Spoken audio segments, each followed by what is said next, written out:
All of these countries are negatively affected by a hot war in Yemen, by displacement, by refugee flows, again, by the increase in terrorism that results when there's ungoverned spaces. And I think people are upset also by the humanitarian situation, the fact that Yemenis are suffering and have been for 7 years. It's why we're putting so much money on the table to back the humanitarian efforts here. $1 billion this year alone, bringing us up to $5 billion since the conflict started. We're one of the largest donors to the Yemen humanitarian situation, but there needs to be more, in fact. And I'll be talking with the countries of the region as I make my way through the Gulf about these issues. What's your gauge of success here? How close are we to resolving this situation?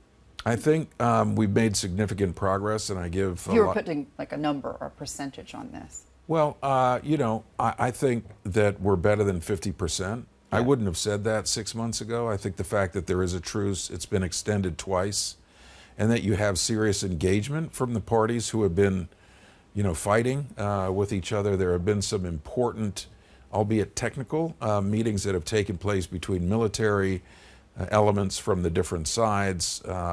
These have been incredibly constructive meetings, and you've got to have that kind of personal engagement, I think, to really start to build confidence among the rank and file and amongst the leaders to turn the corner here. So I look at that. I look at the fact that the parties have made some difficult steps to support the truce.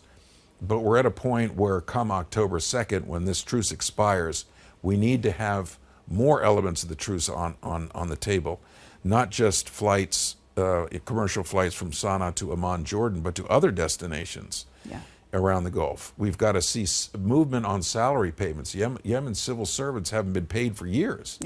So we've got to address that issue.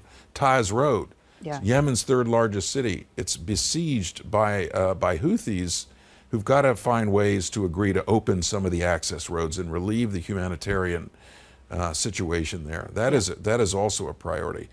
And conversations are happening now to address these problems. They've got to go forward. They've got to surge forward with strong international support to help the parties, make the right decisions.